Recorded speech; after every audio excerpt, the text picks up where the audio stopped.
Bom, jovens, espero que estejam todos bem, na medida do possível, correto? Devido a esse momento que estamos vivendo. E exatamente por conta desse momento que estamos vivendo, as nossas aulas ainda infelizmente não retornaram na sua normalidade. Por isso a escola tem tomado as providências devidas, entregando um planejamento em regime especial para vocês, os professores também preparando aulas diferenciadas para que a gente possa tentar suprir um pouco essa necessidade das aulas presenciais e que o ano letivo não fique tão prejudicado assim, tá? Então também a gente está tentando uma outra iniciativa, gravando essas pequenas videoaulas para tentar esclarecer um pouco melhor o que a gente vai analisar deste ano na disciplina de Geografia. Fica aí responsável novamente com vocês com a disciplina de Geografia e Sociologia e este ano também com a disciplina de Filosofia. Mas inicialmente vamos tentar esclarecer alguns pontos interessantes que a gente vai analisar aí deste ano, terceiro ano, com a disciplina de Geografia. Falar em geografia no terceiro ano, eu até costumo dizer que é bem mais simples do que nos anos anteriores, porque o jovem já de certa forma já tem uma certa base do primeiro ano, que teve os conceitos fundamentais, os conceitos estruturantes da geografia. No segundo ano, estudamos principalmente temas relacionados ao Brasil, e nesse ano estudaremos temas relacionados ao mundo, temas relacionados à política, à economia, ao meio ambiente. Então, temas principalmente relacionados à questão da geopolítica, que é a relação entre os países. A geografia do terceiro ano é uma das geografias mais fáceis realmente de se estudar, porque a gente pode estudá-la não somente em livros e materiais como este aqui, ou em videoaulas, mas assistindo jornais, a sites de credibilidade, acessando a cada um deles. Ou seja, as informações estão ocorrendo o tempo todo. Então, por isso, até peço a vocês, quando retornarmos nossas aulas, se porventura ocorrer algum tema interessante que não esteja no nosso grade curricular, mas que vocês queiram discutir, fiquem totalmente à vontade para que a gente possa debater os mais diversos assuntos relacionados à geografia, tá? Como a geografia do terceiro ano vai estudar principalmente essa questão da geopolítica, o nosso primeiro assunto não poderia ser diferente. A gente vai estudar um pouquinho sobre a geografia das relações internacionais. A gente vai então tentar abrir um pouco aí como ocorreu as primeiras relações geopolíticas aí entre os países. A gente vai analisar um pouco o que é o sistema internacional, como ele se formou, o que são estados modernos, ou estados nacionais, são os países, correto? E um pouquinho sobre o papel da ONU. Esse assunto vai ser bem interessante para que a gente possa abrir para o nosso outro conteúdo, ó, que é este aqui, a nova ordem mundial, que será visto em outro momento, certo? Mas voltando aqui para o nosso conteúdo. Geografia das relações internacionais. Primeira coisa, o sistema internacional. Ora, não há como se analisar os países sem antes analisar o sistema internacional. O que é sistema? A palavra sistema por si só. Sistema por si só já dá uma ideia de ligação, de integração. Pois bem, se eu digo sistema, jovens, internacional, é a ligação, é a conexão entre os países, entre os estados existentes, ou seja, entre os países existentes, correto? O interessante é que cada país, cada território tem sua própria fronteira, tem sua própria delimitação, tem sua própria soberania. Se tem sua própria soberania, nenhum estado, ou seja, nenhum governante de um país pode interferir nas relações ou na maneira de viver de um outro povo, correto? Mas até chegarmos nesse estágio de estados modernos que temos hoje, vários fatores ocorreram, tá? Há vários tratados, por exemplo, foram assinados. Nesse sentido, jovens, vai surgir uma organização extremamente importante, que é a ONU, Organização das Nações Unidas, que veremos aí um pouco mais à frente no finalzinho do nosso conteúdo. A Organização das Nações Unidas, em tese, não tem o poder de interferir nos assuntos internos de um Estado. Ora, João, se cada Estado ele é soberano, se cada Estado ele é autônomo, ele vai ter sua própria liderança, sua própria forma de governar. Então a ONU não vai atuar. Embora a ONU, a Organização das Nações Unidas, de certa forma vai servir de direcionamento aí para todos os países do mundo, para os mais de 190 países do mundo, jovens, mas ela não vai interferir. Ponto. Com exceção se é colocado em risco a vida do povo daquele país, ou se é colocado em risco a soberania ou a paz nacional. Aí sim, a ONU vai intervir. Fazendo uma comparação bem grosseira, é como se cada país fosse uma casa, fosse a sua casa, tá certo? Então dentro da sua casa você tem sua autonomia, você tem sua liberdade, correto? E nenhum outro vizinho, nenhuma outra pessoa pode interferir na sua maneira de viver, com exceção de se alguém, por exemplo, em sua casa estiver correndo algum risco, se você na sua casa estiver fazendo alguma coisa que de certa forma possa interferir, né, na vizinhança, aí sim uma outra pessoa pode intervir. Pois bem, trazendo essa comparação um tanto grosseira para a realidade dos países, funciona mais ou menos da mesma forma, correto? Nenhum país pode interferir, a não ser que a maneira como esse país seja governado esteja colocando em risco a vida do seu povo, a vida de outras nações, ou de certa forma aí, desestabilizando um pouco as relações entre os países. Aí sim, a ONU pode intervir. Mas com exceção desses fatores e de outros, não. Cada país tem sua própria soberania, tá certo? Mas até chegarmos, jovens, nesse ponto que temos hoje, na chamada comunidade internacional, há um ponto que merece destaque, que é o termo de coexistência, ó, coexistência pacífica. Se você pegar esse termo aqui, bem interessante, coexistência, se esse prefixo co vem de colaboração. Existência, ou seja, todos colaborando para a sua própria existência. Os países têm uma relação que eu vou chamar de relações interdependentes. Cada país tem sua soberania, correto. Cada país tem seu poder, correto. Porém, jovens, esses países dependem um do outro para que possamos ter uma coexistência, um sistema pacífico. Afinal de contas, não existe vários mundos. Cada país não tem seu mundo em particular. Não, o mundo é um só, correto? O sistema é um só. E cada país tem que procurar se adequar da melhor maneira possível. Jovem, se o áudio não estiver muito legal, é interessante que você utilize um fone de ouvido, porque o microfone do computador não está muito legal, tá? E com o microfone pode melhorar um pouco aí o áudio. Continuando. Com relação ao termo coexistência pacífica, ele é bem interessante a gente analisar, por quê? Porque ele vai fazer parte desse assunto aqui, ó, geografia das relações internacionais. Não há como se pensar nas relações internacionais sem se pensar nessa coexistência pacífica, sem se pensar nessa colaboração. Pois bem, como eu falei no início desse vídeo, jovens, para vocês, ó, estudar geografia do terceiro ano se torna bem interessante, por quê? Porque temas que ocorrem no dia a dia, temas que ocorrem na atualidade, são bastante úteis aqui para ser inseridos como exemplo na nossa disciplina. Quando eu digo que, de certa forma, fatores externos auxiliam nisso. Com o termo coexistência pacífica, como assim? Todos colaborando para uma existência, para uma relação mais harmoniosa. Esse exemplo da pandemia, do coronavírus que o mundo está vivenciando, é um exemplo disso. Você consegue observar que o mundo todo está totalmente empenhado para combater o coronavírus com medidas, tentar aí descobrir uma vacina, tentar descobrir algum medicamento que possa, de certa forma, diminuir o número de internações e principalmente o número de mortes. Então, os países o tempo todo estão tentando colaborar um com o outro. Isso é apenas um exemplo, tá certo? Mas até chegarmos nessa versão, nesses estados que temos hoje, foi assinado o Tratado de Westfália. O que é esse Tratado de Westfália, jovens?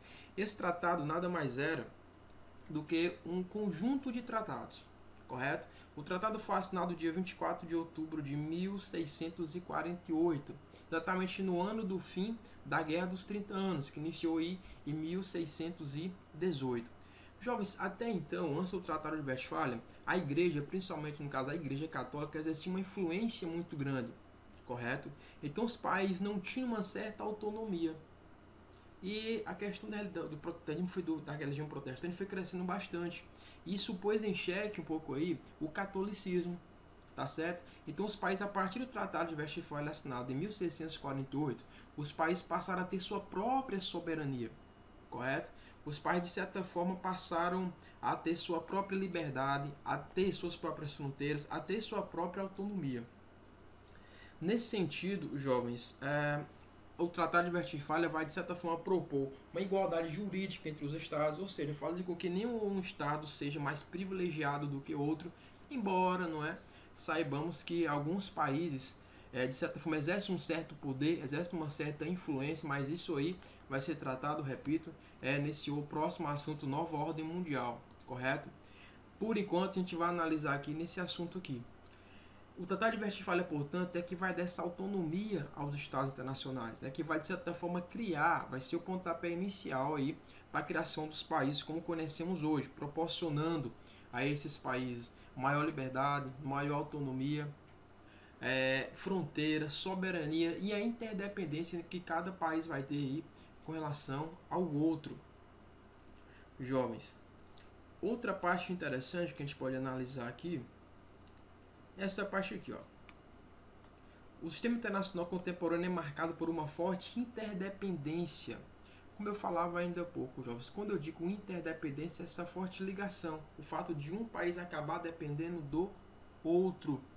Mesmo os países mais poderosos do mundo, por exemplo, economicamente falando, Estados Unidos e China, a China se tornou a potência que é hoje, inclusive. A China será alvo de estudo aí da gente no decorrer do ano. A China só se tornou a potência que é hoje, é conhecida como a indústria do mundo, porque vende para os demais países, correto? Então, há uma forte relação interdependência entre os países. Por isso, eu repito aqui, ó, nisso do nosso conteúdo, sistema internacional, essa ligação, essa conexão aí entre os países.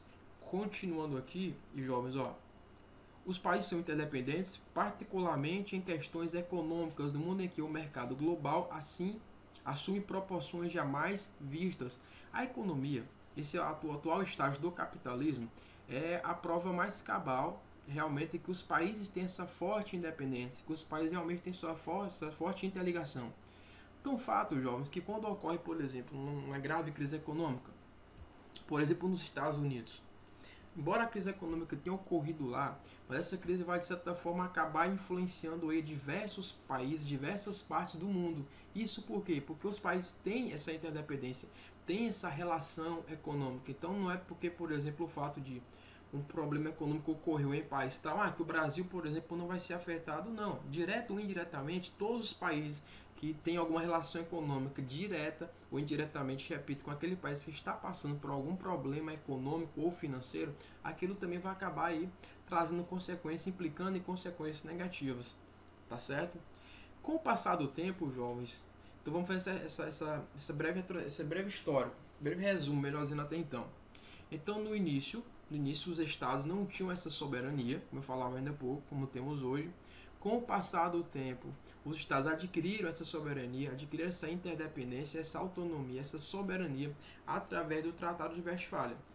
Pois bem, jovens, com o passar do tempo surgiu a ONU, vamos já tratar sobre ela, que antes ela tinha um outro nome, que era a Liga das Nações, tá? Alguns organismos internacionais que influenciam na economia mundial, não só na economia mundial, mas na organização mundial, na maneira como o mundo se organiza, como por exemplo, o Banco Mundial, o Fundo Monetário Internacional, ambos foram criados aí logo após a Segunda Guerra Mundial, tá? Inicialmente, por exemplo, o Banco Mundial foi criado com a intenção de, principalmente, foi uma ideia aí do tão poderoso Estados Unidos, na época, que foi um dos mentores de criação aí do Banco Mundial e do Fundo Monetário Internacional, para tentar, principalmente, aí, de certa forma, auxiliar na reconstrução dos países europeus que foram, de certa forma, prejudicados, aí, desestruturados durante a Segunda Guerra Mundial. Então esses bancos surgiram inicialmente para tentar ajudá-los. Depois que a Europa conseguiu se recuperar, o Fundo Monetário Internacional e o Banco Mundial adquiriram outros status, como por exemplo, o próprio nome sugere, ó, Banco Mundial. Ora, quando pessoas normais, precisamos recorrer a algum financiamento, precisamos recorrer a algum empréstimo, algum auxílio financeiro, recorremos ao banco, ou a bancos, correto? Os países também recorrem, só que não são bancos normais, bancos comuns, mas o Banco Mundial, o Fundo Monetário Internacional, o Banco Interamericano e outros que de certa forma vão contribuir aí em ações financeiras de países que estão necessitando aí de alguma ajuda. Uma outra organização criada também pela ONU foi a Organização Mundial do Comércio. Será o nosso terceiro conteúdo, jovens. Quando digo Organização Mundial do Comércio, só aqui trazendo aqui um pouco. O comércio mundial, logo após a Segunda Guerra Mundial, entenda uma coisa. A gente pode até, de certa forma, alguns historiadores fazem isso. Costumam dividir até o mundo em duas formas. Como? Antes das guerras mundiais e após as guerras mundiais. Após a Segunda Guerra Mundial, realmente o mundo não tinha mais o mínimo de condições de continuar da mesma forma que antes. Correto? Afinal de contas, num intervalo de pouco mais aí, de 20, 30 anos, o mundo já tinha passado por 2 guerras mundiais e milhões de pessoas perderam suas vidas. Então não daria mais para pensar da mesma forma. Pois bem, no final da Segunda Guerra Mundial, totalmente, com o clima totalmente desorganizado, surgiu então a Organização Mundial do Comércio, que esse nome aqui também só veio lá no final do século XX, tá? Antes tinha um outro, passaram por vários nomes, várias etapas, mas a principal intenção da Organização Mundial do Comércio é tentar realmente, como o próprio nome sugere, organizar o comércio, tentar equilibrar a questão da economia entre os países, principalmente daqueles países que têm uma economia mais poderosa com relação àqueles países que têm uma economia mais fragilizada. Certo, jovens? Só que o seguinte, essa dependência, essa interdependência, ou seja, essa forte relação que um país tem com o outro, de certa forma, eles possuem várias opiniões divergentes. Alguns estudiosos, alguns economistas, alguns geógrafos consideram que essa interdependência, essa ligação entre um país e outro, é válida, é interessante. Já outros países consideram, ou melhor, outros estudiosos consideram que essa forte ligação entre os países já não é muito interessante não, porque aqueles países que de certa forma têm um certo poder e exercem uma certa influência, vão sempre de certa forma aí, sair com vantagens com relação aí a países menos favorecidos ou menos privilegiados economicamente falando, correto, jovens? Portanto, a gente vai aqui analisar os dois lados da interdependência. São duas escolas, são dois pensamentos completamente distintos. O pensamento realista, tá? E o pensamento neoliberal. Jovens, como eu costumo dizer, para que a gente possa entender um texto, para que a gente possa entender aquilo que se lê, é interessante para a gente procurar entender o sentido das palavras, tá certo? Mas antes, olha aqui, ó. No entanto, outros entendem que tal relação de interdependência é negativa, pois acentua a diferença entre os países, aumentando o fosso, ou seja, aumentando a desigualdade. Enquanto de um lado, ó, na análise de alguns estudiosos, o grau de dependência, o grau de ligação econômica que caracteriza os estados é algo positivo, pois permite o aumento de riqueza e dá uma forte dimensão de liberdade e conectividade entre os povos. Isso aqui é de quem defende esse aspecto aí da interdependência econômica entre os países, tá certo?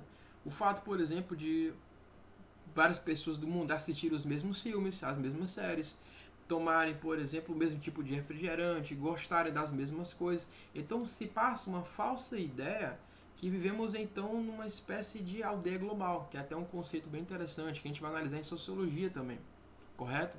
Só, jovens, que essa ideia não é tão verdadeira assim. Embora as pessoas no mundo inteiro tenham hábitos parecidos, mas as desigualdades elas existem e infelizmente elas continuam a aumentar. Por isso que é interessante a gente apresentar para vocês os dois lados dessa dependência econômica. O lado daqueles que consideram positivo e o lado daqueles que consideram negativo.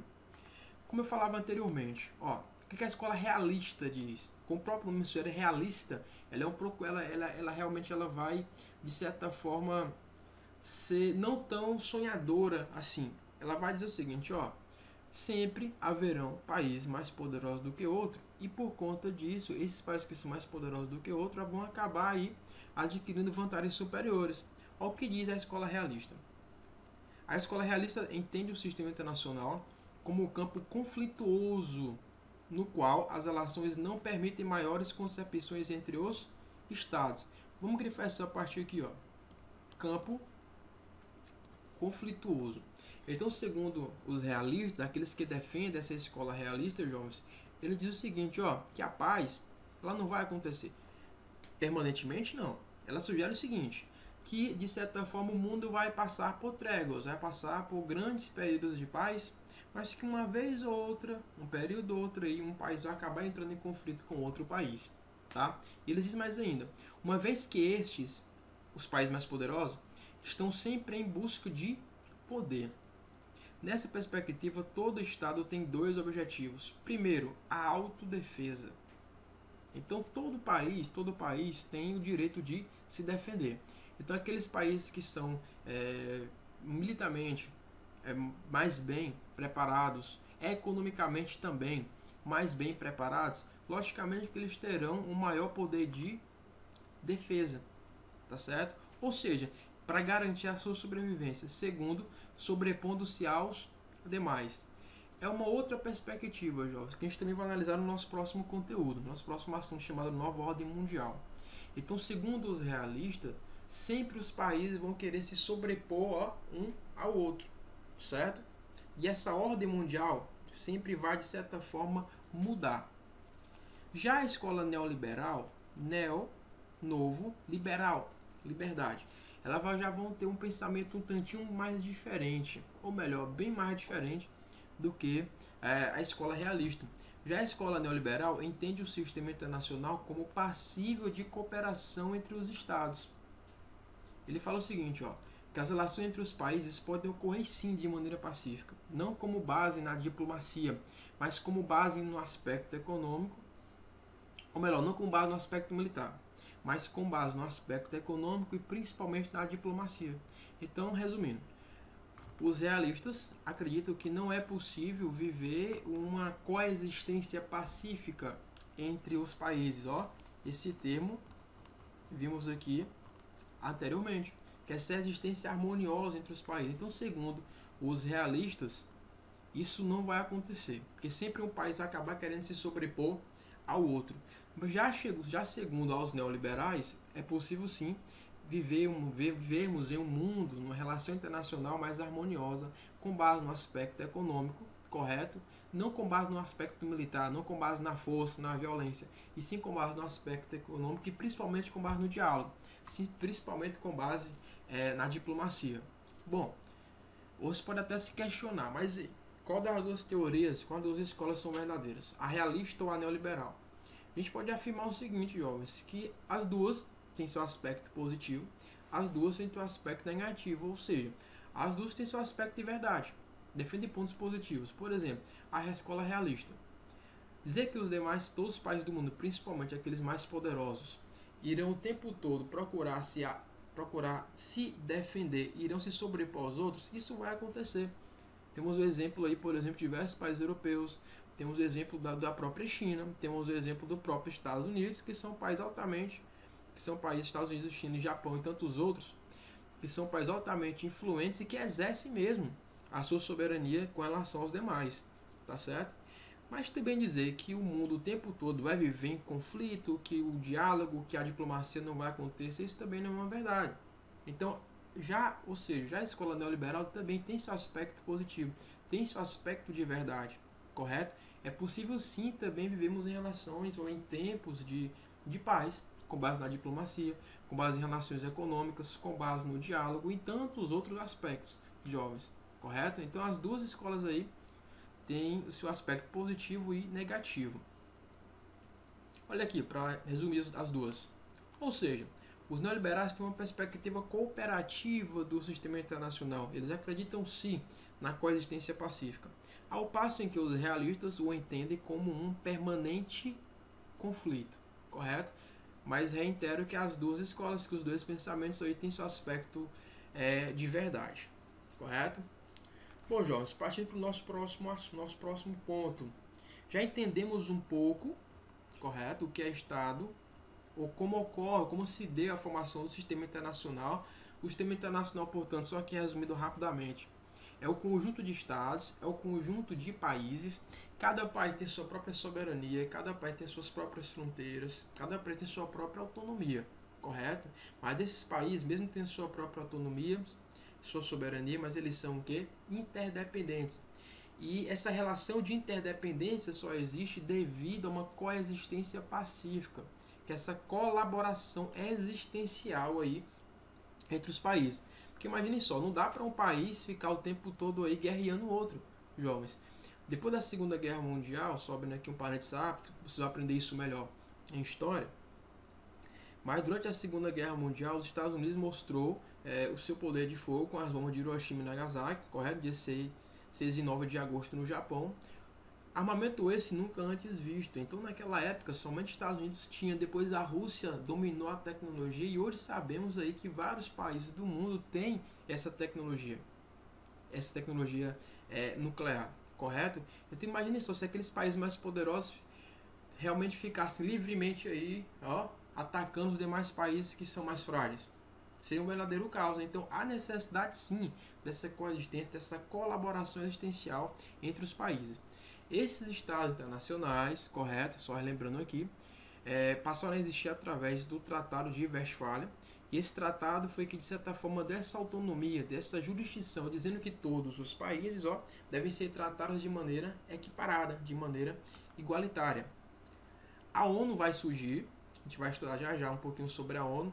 Ela vem surgindo na tentativa aí de dar um novo horizonte, um novo caminho aí para os países do mundo, tá? Mas ela só vai interferir em um país se houver realmente necessidade, interferir de maneira mais direta, correto?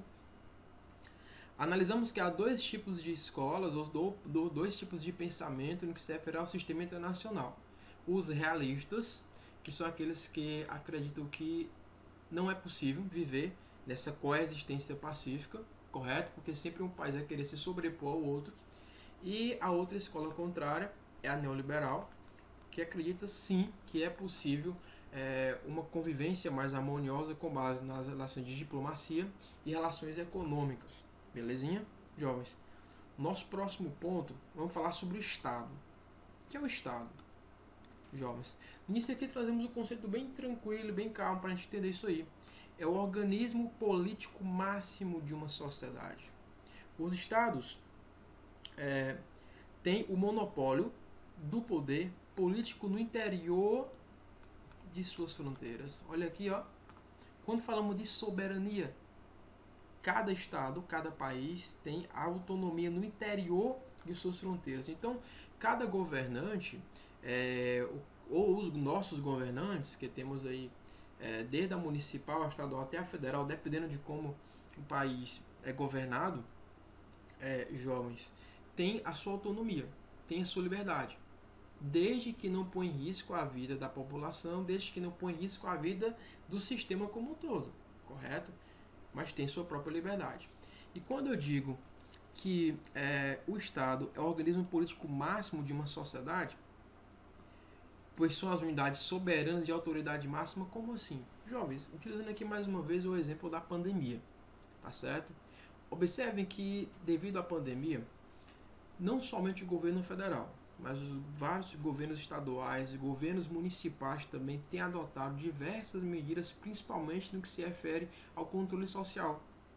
Principalmente no que se refere, por exemplo, ao fechamento do comércio,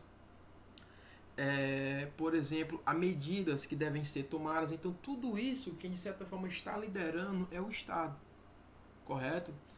Então, por isso que afirmamos que ele tem a sua autoridade máxima, porque ele vai ser administrado, ele vai ser governado, pelo menos subtende dessa forma, que possa correr da melhor maneira possível, tá? Jovens, uma coisa bem interessante, e aqui vai começar nossos questionamentos. Como assim questionamentos? Porque sabemos que tanto a geografia como a sociologia, que também não é diferente, tá? A gente precisa de questionar. A geografia vai trazer para a gente, já aprendeu um pouco isso lá no primeiro ano, nos tornar cidadãos mais críticos, mais reflexivos, mais questionadores, correto? De certa forma, de nossa realidade. Então, qual o papel realmente do Estado? O Estado deve defender e garantir ao menos 5 valores básicos: a ordem, a segurança, a liberdade, a justiça e o bem-estar.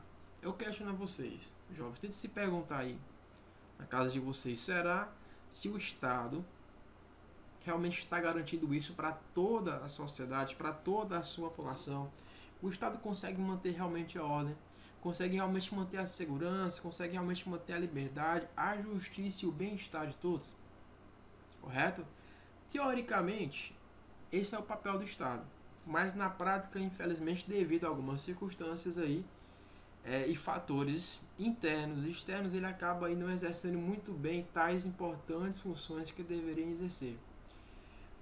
Tem uma diferença bem interessante entre Estado e governo. Jovens, o Estado ele é permanente, o governo ele é temporário. Como assim? O Estado é uma instituição, como vimos ainda há pouco, é o organismo político máximo de uma sociedade. Já o governo, jovens, é formado por um grupo de pessoas que está temporariamente administrando o Estado. Então, para ficar bem fácil a gente entender, o Estado é uma instituição. Se é uma instituição, é algo que é permanente. algo que vai durar. O governo é um grupo de pessoas. Se é um grupo de pessoas, é algo que é temporário, tá certo? Então o Estado é algo permanente e o governo é um grupo de pessoas que irão, de certa forma, administrar esse Estado. Então, só para fazer aí essa distinção, que pode ser que vocês às vezes tenham alguma dúvida, algum questionamento, tá? Mas nessa parte é interessante a gente analisar o papel do Estado, porque exatamente a gente está analisando a geografia das relações internacionais. Então não existiria, melhor dizendo, relações internacionais se não fosse a existência dos Estados, o papel do Estado, tá certo?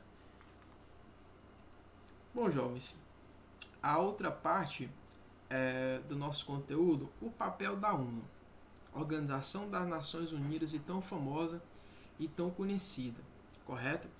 Jovens, a ONU ela foi criada a partir da Segunda Guerra Mundial, 1945, 46, no seu finalzinho ali. Mas antes ela possuía um outro nome, chamado Liga das Nações, correto? Jovens, quando eu digo ONU, Organização das Nações Unidas, como o próprio nome sugere, Nações Unidas.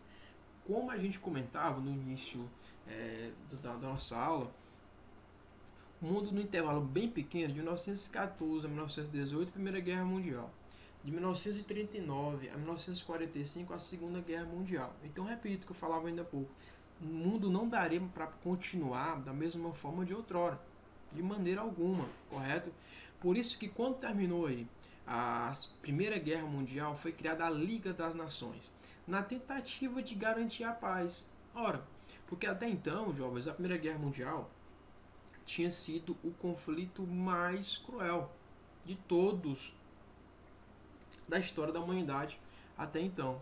Ou seja, então a Liga das Nações ela foi criada na tentativa de não repetir tal fato, tal acontecimento, correto?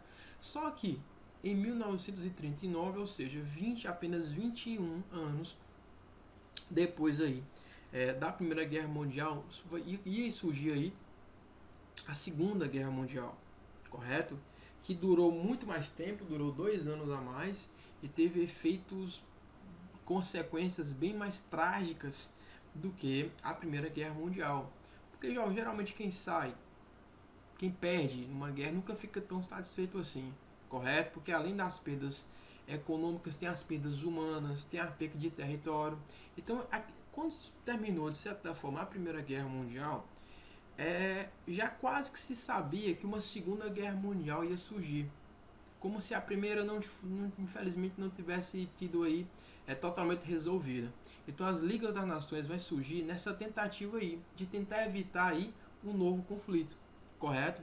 Só que, repito, em 1939 vai surgir a Segunda Guerra Mundial. Ora, se surgir a Segunda Guerra Mundial e se as Ligas das Nações era exatamente para tentar evitar um conflito, então significa dizer o quê? Que a Liga das Nações não conseguiu aí atingir o seu objetivo. Então veio aí a Segunda Guerra Mundial, de 1939 a 1945, com efeitos e consequências bem mais trágicos do que a primeira, tá? E devido a isso, Jorge, vai surgir então um organismo bem maior, substituindo aí a Liga das Nações. Observe que até o termo ONU, Organização das Nações Unidas, ela de certa forma transparece um poder maior, tá certo? É isso que ela vai trazer, tentar unir a diversas nações do mundo. O principal objetivo da ONU, ela foi criada logo após a Segunda Guerra Mundial, jovens, foi tentar garantir a paz, correto? Só que a ONU ela foi e vai muito mais além do que isso.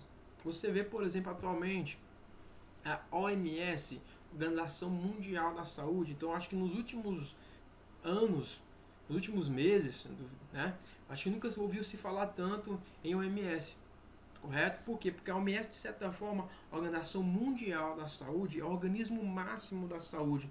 Então, ela que vai ditar as normas, as regras, para que o mundo possa seguir. Então, nesse momento, por exemplo, de pandemia, a OMS ela tem exercido um papel extremamente importante, correto, jovens? A gente vai analisar, a ONU tem diversas funções, mas a gente vai analisar principalmente dois órgãos, melhor dizendo, a Assembleia Geral e o Conselho de Segurança da ONU, tá certo? Coloquei aqui, ó, dos principais órgãos que compõem a ONU, 2 se destacam, que é a Assembleia Geral e o Conselho de Segurança, Jovens, a Assembleia Geral da ONU se reúne anualmente, geralmente no mês de setembro, com a participação de todos os países membros. Então entendam a Assembleia Geral como se fosse aquela grande reunião, correto? Como o próprio me sugere, a Assembleia Geral, então ela vai reunir todos os países. Refere-se a uma instância consultiva e democrática na qual cada país representa um voto. Mas qual a principal função da Assembleia Geral, jovens? É discutir e encaminhar soluções sobre os principais problemas internacionais que estão ocorrendo.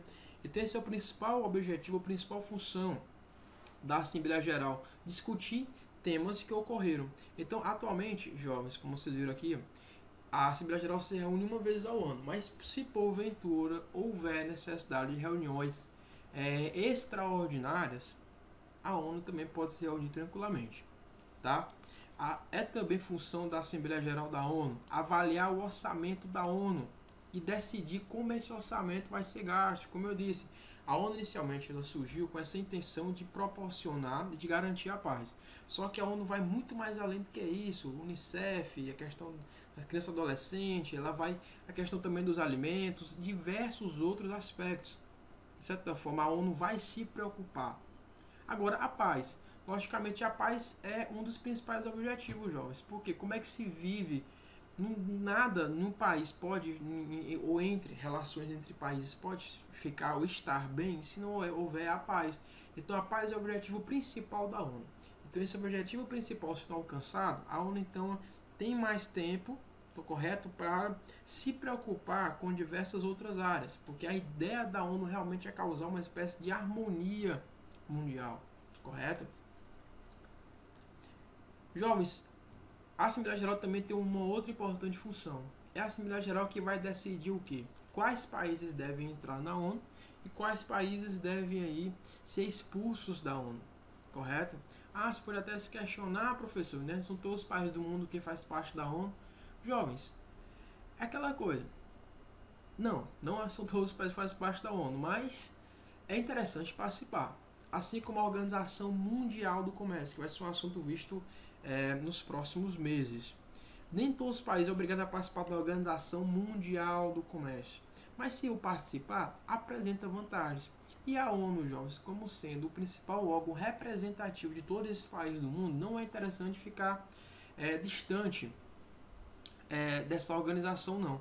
Agora, não é qualquer país também que pode participar, tem que obedecer a alguns critérios exigidos pela ONU, correto? No livro de vocês, só vegano, no capítulo 1 vai trazer um pouco melhor esse assunto de maneira mais detalhada. Tranquilo? Jovens, o outro grande órgão importantíssimo na ONU é o Conselho de Segurança. Eu diria que é o mais importante de todos, correto? Porque realmente é ele que de certa forma vai proporcionar ou tentar garantir a paz mundial, correto? Só que é o órgão mais importante, mas é um órgão também que a gente vai analisar já, que ele passa e enfrenta diversas críticas, correto? Diversas críticas. Por quê? Porque a Assembleia Geral, como a gente acabou de ver ainda há pouco, todos os países podem participar e todos os países têm direito a voto. Já o Conselho de Segurança da ONU ele é composto apenas por 15 países. 15 países. Dos mais de 190 do mundo, apenas 15 países podem participar. E desses 15, 5 são efetivos, correto? E 10 são eleitos temporariamente aí no intervalo de a cada 2 anos. Tranquilo? Então vamos entender um pouco melhor o que é o Conselho de Segurança da ONU, quais são as suas atribuições, quem são os membros permanentes, quem são os membros temporários, tá? Vamos lá. O Conselho de Segurança é composto por 15 membros, mas com uma flagrante hierarquia de poder, ou seja, desses 15 membros, jovens, mesmo sendo apenas 15, mais 5 realmente é que vão ter o poder de veto. O que é o poder de veto? O poder de dizer não, correto? Jovens, são eles os Estados Unidos, a Rússia, a China, o Reino Unido e a França. Eles são os 5 membros efetivos da ONU. Eles têm o poder do voto. Os outros 10 são rotativos e não possuem tal poder, correto? Então, jovens, isso de certa forma a gente vai já analisar que já está causando ao longo dos anos. Lembre que a ONU foi criada no final da Segunda Guerra Mundial. Então isso já vai para mais de 60 anos, correto? E devido a isso, jovens, está ocorrendo uma série de conflitos internos e até externos também, porque outros países também querem permanecer. Alguns países, como por exemplo o Brasil, África do Sul e outros, perguntam por que a ONU não faz a adesão de mais países efetivos? Porque apenas esses 5, de certa forma, têm o poder do não? Porque de certa forma esses 5 é que de certa forma decidem a paz mundial. Então são alguns questionamentos e críticas bem interessantes feitas por diversos países. Algumas das principais atribuições do Conselho de Segurança da ONU são, olha que é importante esse conselho. Primeiro, decidir se haverá guerra ou não. Então são esses 15 países, mais precisamente esses 5, Estados Unidos, Rússia, China, Reino Unido e França, que vão decidir realmente se vai ocorrer uma guerra ou não, se vai ocorrer um conflito ou não, se determinado país vai passar por alguma intervenção militar ou não. Então eles têm uma importância, um poder muito grande, por quê? Porque estão lidando com vidas, jovens. Intervenção armada em algum lugar do globo, eles também vão decidir isso. Sanções, ou seja, punições e embargos econômicos. Isso que a gente vai analisar principalmente quando estudarmos blocos econômicos, quando a gente estudar o comércio mundial, tá certo? Então, quando determinados países, por exemplo, imagina só, uma estratégia que a ONU pode adotar. Imagina que um determinado país está usando e abusando do seu poder bélico, do seu poder militar. Tá? E nisso já matou, mas é uma ideia hipotética, já matou várias pessoas, está causando prejuízos humanos e econômicos dos mais diversos. A ONU então vai lá e diz, bora parar. E o país então continua. A ONU então proíbe os demais países do mundo, por exemplo, a vender ou comprar qualquer produto daquele país, correto? Ou seja, a ONU de certa forma força aquele país a acabar, a desistir. Então é uma maneira de tentar garantir a paz, correto? Porque a gente já viu, jovem, nesse assunto ainda, da questão da coexistência pacífica. Então que um país acaba aí dependendo do outro. Então se um país não compra de outro país, se um país não vende para outro país, a economia do país acaba entrando em declínio, jovens. Em conjunto com a Assembleia Geral, aprova ou recusa a entrada de algum Estado que deseje ingressar na ONU. Então, juntamente com a Assembleia Geral, o Conselho de Segurança da ONU vai avaliar se determinado país pode ou não participar do Conselho. E, por fim, aprovar ou reprovar o envio de missões de paz a países em estado de guerra civil. Como assim missões de paz? É até um pouco contraditório às vezes. Uma missão de paz é o seguinte, é quando a ONU, que a ONU também tem seu exército, né? É quando a ONU, por exemplo, manda um exército para tentar acabar aquele conflito de vez, correto? Então eu vou chamar de missões de paz, tá certo, jovens? Para que algo seja aprovado é necessária a participação dos membros efetivos, então os 5 membros devem participar. Professor, se a Rússia não participar, professor, se a China, porventura, não participar, não há ter como uma reunião do Conselho de Segurança da ONU, tá? Aprovando ou abstendo-se, ou seja, esses 5 aqui, principalmente Estados Unidos, Rússia, China, Reino Unido e França têm o poder de aprovar alguma coisa, tem o poder de reprovar e dizer não, e tem o poder de dizer também o seguinte, eu não quero votar, vou ficar neutro, tranquilo? Só que tem um detalhe, jovens, o veto, ou seja, o dizer não é muito desejado não. E esses 5 países aqui, Estados Unidos, Rússia, China, Reino Unido e França, eles evitam utilizar dessa prerrogativa. Eles evitam utilizar desse poder do não. Por quê? Porque fica delicado. Eles não querem se indispor com os demais países do mundo. Então, para não ficar mal com determinado país, eles preferem muitas vezes dizer o seguinte, eu não quero votar. É melhor dizer que não quer votar do que não aprovar determinada ação, correto? Como eu falava ainda há pouco, jovens, o fato de apenas 5 países serem membros permanentes, isso causou e causa um certo desconforto em diversos países do mundo, principalmente países que têm ganhado um certo destaque ao longo dos anos. Então, nesse contexto, surgiu o G4, o Grupo dos 4, que anseiam pela reforma do Conselho. Sim, jovens, reforma, revisão do Conselho. Afinal de contas, o Conselho foi criado aí juntamente com a ONU, correto? Lá no final da Segunda Guerra Mundial. E de lá para cá, apenas esses 5 países aí são efetivos, são permanentes, correto? Por uma vaga como membro permanente, no caso Alemanha, Brasil, Índia e Japão. Vocês podem até se questionar um pouco, jovens. Professor, por que Estados Unidos, por que Rússia, China, Reino Unido e França? Grande parte desses grupos de 5 países aí, jovens, foram os países que serão vitoriosos, de certa forma, aí, da Segunda Guerra Mundial. Você vê, por exemplo, os Estados Unidos e França despontaram aí, né, logo após a Segunda Guerra Mundial, em uma outra guerra chamada Guerra Fria, correto? Você observa a China, potência, você observa o Reino Unido, o poderio que ela já tinha há muito tempo atrás, juntamente com a França, correto? A Alemanha, professor, vocês acham que a Alemanha será permitida a ingressão dela aí logo no Conselho de Segurança da ONU? A Alemanha, de certa forma, com o passar do tempo, foi que ela foi adquirindo novamente aí e ela conseguiu recuperar o seu poder. Mas a Alemanha ela foi o principal alvo aí da Segunda Guerra Mundial, jovens. Então, por isso que inicialmente ela não foi colocada e até hoje não permanece, não faz parte, melhor dizendo aí, desse grupo dos 5, correto? Então temos a Alemanha, o Brasil, a Índia e o Japão. Então são países, por exemplo, você tem aqui o Brasil, você tem a Índia, que são países em ascensão, correto? São países que se desenvolvem a cada vez mais. E você tem a Alemanha e o Japão, que já são países desenvolvidos. E todos pleitam aí essa questão de tentar participar do ser um membro efetivo da ONU. Tá?